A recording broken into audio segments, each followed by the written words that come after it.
ओम।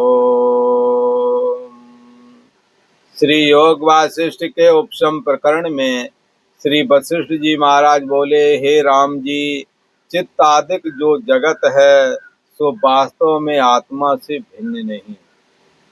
चित्तादिक जो जगत है बाहर में तो ये स्थूल आंखों के द्वारा, कान के द्वारा देखा सुना जाने वाला जो दृश्य जगत है, ये तो सभी जानते ही हैं।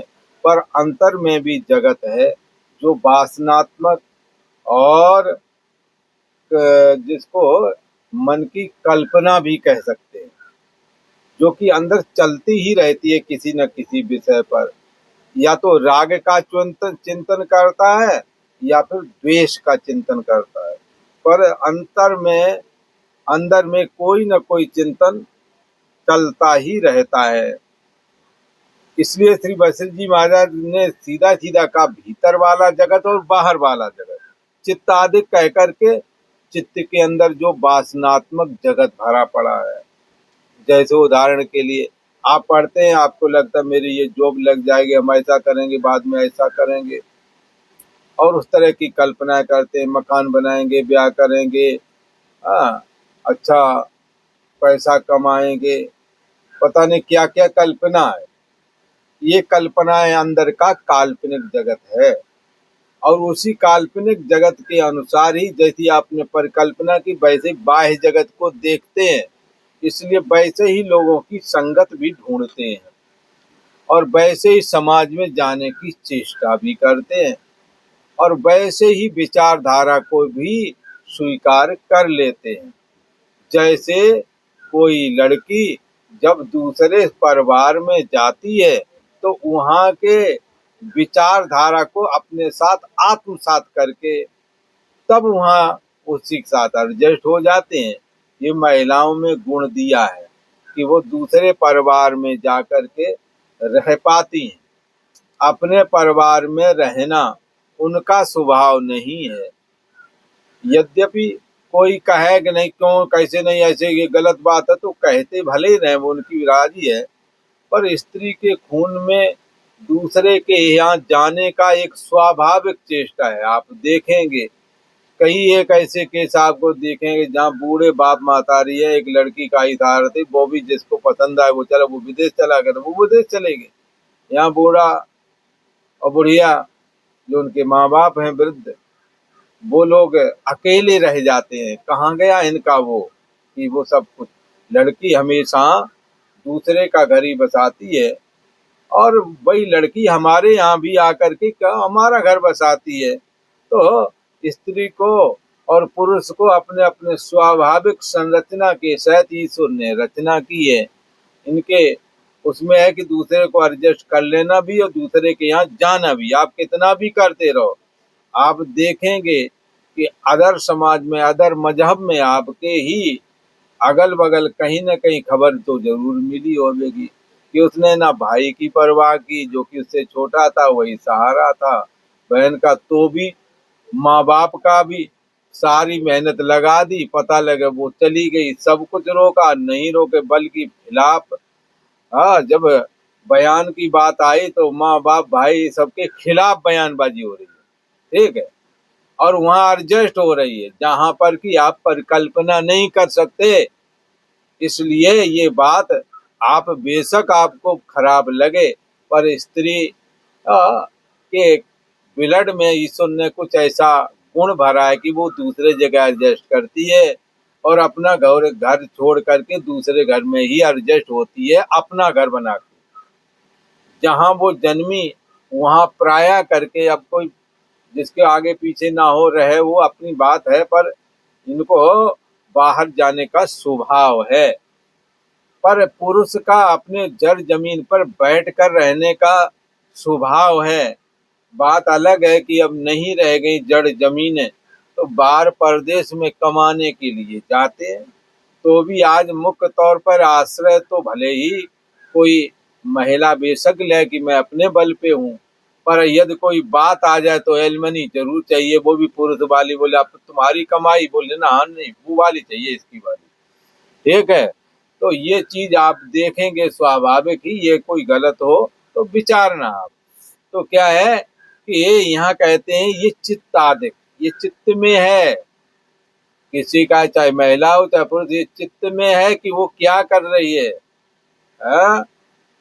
और वो कैसा जगत चाहती है, जैसा जगत चाहती वैसे ही चली जाएगी।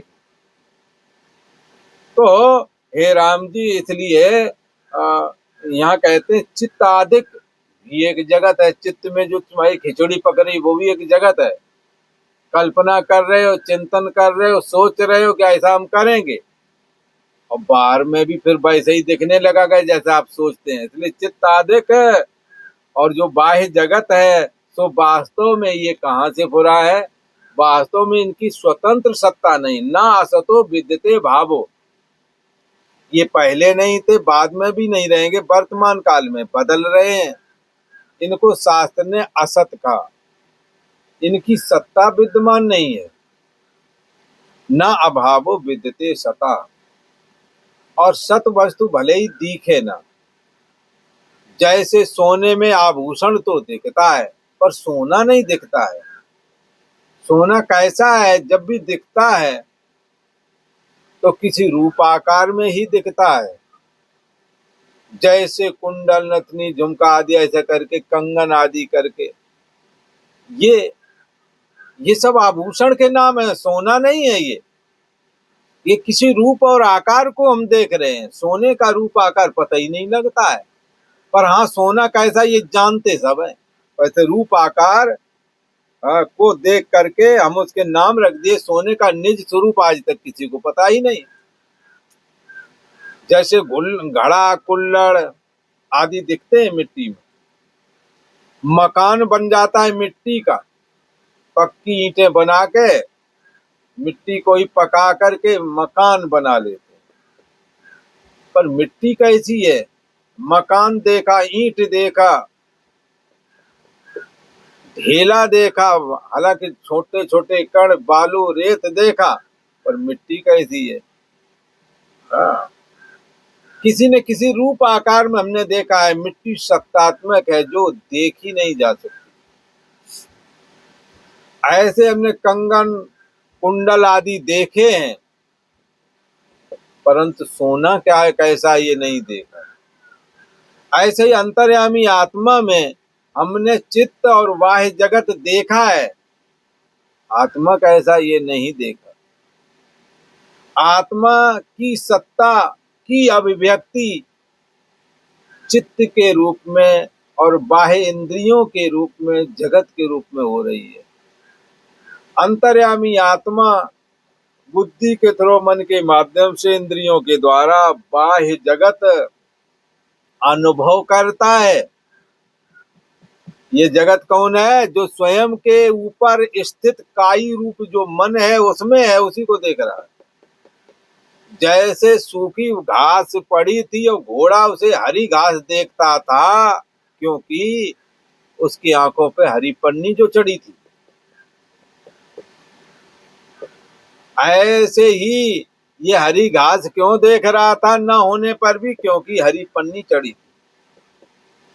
अंतर्यामी आत्मा के ऊपर मैं, मेरा, तू, तेरा, जगत की एक चादर है चित्त के रूप में, जो कि बाह्य जगत को दिखा रहा है।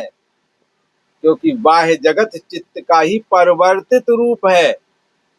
जगत चित्त में है, अभिव्यक्ति कहाँ हो रही है, बाहर में। जैसे सूखी घास बाहर पड़ी है, पर ये हरी क्यों दिख रही है, क्योंकि नेत्र में हरी पन्नी का चश्मा लगा दिया है। इसलिए घोड़ा सूखी घास को भी हरी समझ के खा रहा है, और वो मन रूपी घोड़ा हमारा, उसमें विषय रूपी चाशनी, विषय में विषय सुख रूपी चाशनी लगा दी है भला। वरना स्त्री पुरुष संबंध रूप जानवरी कर्म में कोई प्रवृत्त ना होता है, क्योंकि उसमें परमात्मा ने कहा हमारा काम लोग करें सृष्टि संरचना का, पर खुशी खुशी करें, दुखी होकर के ना करें। इसलिए वहां सुख जोड़ दिया, आनंद जोड़ दिया। अब लग चल पड़ी सृष्टि। तो यहाँ क्या है, विषय और इंद्रियों के संयोग से जो सुख प्राप्त होता है, विषयों और इंद्रियों के संयोग से, उसको विषय सुख कहते हैं।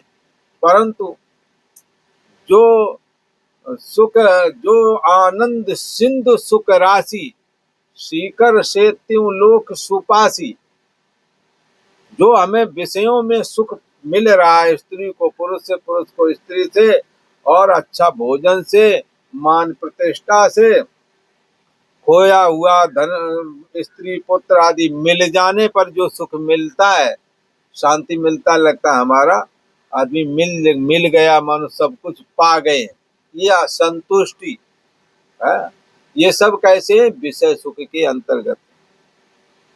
और इनकी कीमत कितनी है, जैसे आनंद के समुद्र में एक सीख डालो झाड़ू वाली, और उससे निकाल के वो कहीं पर एक बूंद निकालो, उसका अंदर जो मुझसे गिरेगी, उस बूंद के द्वारा आनंद के समुद्र से, चित्त रूपी सीख के द्वारा जो आनंद लिया जाता है, उस बूंद स्वरूप आनंद से तीनों लोग तृप्त हो रहे हैं। और आनंदो ब्रह्मेति विजाना, तो ब्रह्म जो आनंद स्वरूप है वो पूरा पूरा बचा है। इसलिए ब्रह्म ज्ञानी ब्रह्मविद ब्रह्मैव भवति, ब्रह्म को जानने वाला ब्रह्म ही हो जाता है। और ब्रह्म कैसा है, आनंदो ब्रह्मेति विजानात, आनंद ही ब्रह्म है। ब्रह्म का स्वरूप कैसा है, आनंद है। उस आनंद को ये तत्वज्ञानी महापुरुष आत्मा का श्रवण मनन निध्यासन करके, आत्मा का सजातीय वृत्तियों का प्रवाहीकरण करता हुआ, वृत्ति व्याप्ति के द्वारा वृत्ति भाग दग्ध हो जाता है, शुद्ध चैतन्य सत्ता बचती है। जैसे एक जगह एक के घर में पानी का स्रोत निकल आया, आंगन में पानी भरने लगा, दौड़ के उन्होंने दूसरे सामान हटाए कि इससे पहले मकान भी बैठ गया। अब वहां सारा गांव ही डूब गया, ऊपर रह गया नीला नीला जल, भूमि गायब। वृत्ति व्याप्ति में भी वृत्ति भाग दग्ध हो गया, जिसमें जगत स्थित था। आत्मा का सजाती वृत्ति का प्रवाहीकरण किया, इसी को ब्रह्माकार वृत्ति भी कहते हैं। पर है और जानना पना में अधिक सजगता होने की वजह से वृत्ति भाग खो गया और अहम ब्रह्मास्मि रह गया। शुद्ध चैतन्य सत्ता बच गई, वृत्ति भाग दग्ध हो गया। इसको बोलते हैं आत्म साक्षात्कार। इसलिए ब्रह्म को जान, ब्रह्मविद ब्रह्मैव भवति, ब्रह्म को जानने वाला ब्रह्म ही हो जाता है। आपन जाय ब्रह्म होए बैठे। इसलिए जो आत्माकार सजाती वृत्तियों का प्रवाहीकरण करने के लिए उपनिषद वाक्यों का श्रोतव्यो मंतव्यो निदिध्यास्तव्या में लगा रहता है, उसकी एक दिन वृत्ति भाग दग्ध हो जाता है। इसी को वृत्ति व्याप्ति कहते हैं। और वृत्ति भाग दग्ध होकर वृत्ति भाग खत्म, और है और जानना पना शुद्ध चैतन्य सत्ता ही बचता है। ये स्थिति होने से चित्तादिक जगत का अंत हो जाता है। चित्तादिक में जगत कहाँ से आया? जैसे मिर्च में तीक्ष्णता रहती है, वैसे ही आत्मा रूपी मिर्च है, उससे चित्त अहंता रूपी, उससे चित्त उपजता है। और चित्त क्या करता? फिर मैं हूं, ये मेरा है, ये मेरा देश है, ये मेरा समय है, ऐसा करके बरतने लगता है। चित्त अहंता रूपी देश काल तीक्ष्णता जो हमें दिखती है, ये भिन्न नहीं चित्त से। जैसे मिर्च की तीक्ष्णता मिर्च से भिन्न नहीं, ऐसे ही चित्त में अहमता ममता, मैं मेरा तू तेरा, देश काल वस्तु आदि जो दिखते हैं, ये चित्त रूप ही हैं। और चित्त जिससे फुर रहा है वो चैतन्य सत्ता आत्मा है। चैतन्य सत्ता आत्मा की अभिव्यक्ति है और जानना पना मात्र करके सदा एक रस ज्यों की त्यों है। ऐसे में ऐसी चैतन्य सत्ता से परछिन्न व्यक्तित्व पना रूप जो ये चित्त उठता है, ये चित्त आत्म स्वरूप ही है।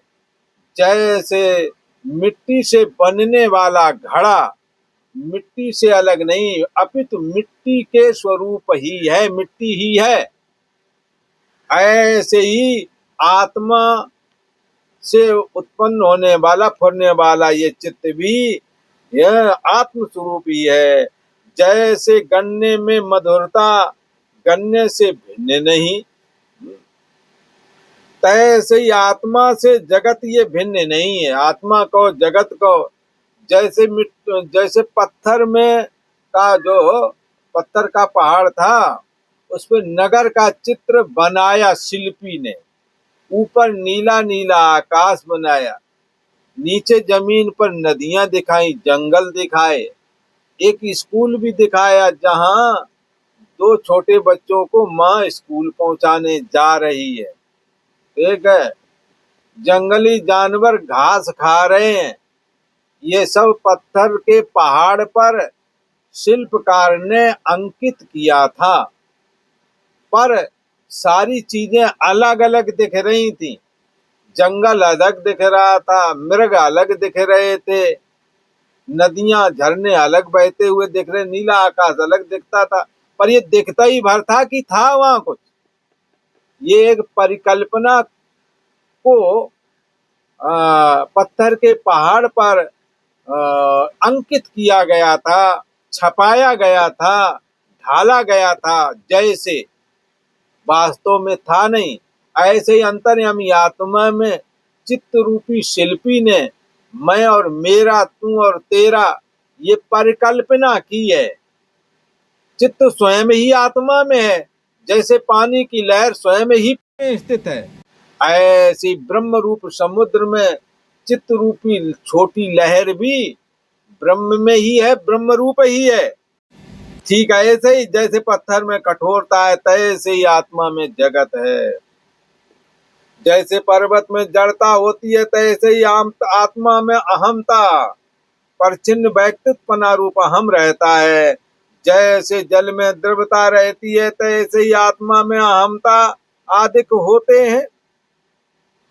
हे राम जी, जैसे फूल फल टास वृक्ष से भिन्न नहीं होते, वृक्ष रूप ही है, चाहे फूल को, फल को, टास को, ये वृक्ष से भिन्न नहीं, वृक्ष रूप ही है। तैसे ही आत्मा में जो अहम अस्मि लगता है हमें, आपको, सबको, ये आत्मा से भिन्न नहीं, आत्मा से अभेद ही है, आत्म रूप ही है। केवल अभ्यास करने की और जानने की आवश्यकता है। जैसे तीक्ष्णता मिर्चों से भिन्न नहीं होती, तैसे ही चित्त अहमता रूपी देश काल आत्मा से भिन्न नहीं। अहंता मैं हूँ और फिर ये मेरा मकान है, ये देश मेरा है, ये समय गर्मी का चल रहा, सर्दी का चल रहा, बरसात का चल रहा ये जो हम बोलते हैं ये सब आत्मा से भिन्न नहीं, आत्म रूप ही है। जैसे अग्नि में उष्णता, बर्फ में शीतलता, सूर्य में प्रकाश और गुण में मधुरता जैसे होती है, तैसे ही आत्मा में अहम त्वम आदिक ये जगत विद्यमान है। सो सब आत्म स्वरूप ही है, ऐसा समझना चाहिए। जैसे अमृत में स्वाद वेदना होती है, अत्यंत स्वाद टेस्ट लगता है अमृत में, तैसे ही आत्मा में ये दे आनंद भी है। तैसे ही जैसे आत्मा में स्वाद वेदना होती है अमृत में, जैसे अमृत में स्वाद वेदना तीक्ष्ण स्वाद होता है, तैसे ही आत्मा में देश काल ये दिखने लगता है। हे राम जी, जैसे मणि में प्रकाश होता है तैसे ही आत्मा ने में अहंता आ गई है। और जैसे जल से तरंग भिन्न नहीं, तैसे ही आत्मा से अहंता अधिक भिन्न नहीं है। जो कुछ जगत भासता है राम जी, सो सब आत्म तत्व का प्रकाश है और जो अनंत आत्मा सब में परिपूर्ण है और एक ही ईश्वर भाव में स्थित है। महाघन शिला की नाई भिन्न, महाघन चैतन्य घन शिला की नाई स्थित है, उससे कुछ भिन्न नहीं। आज इतना ही।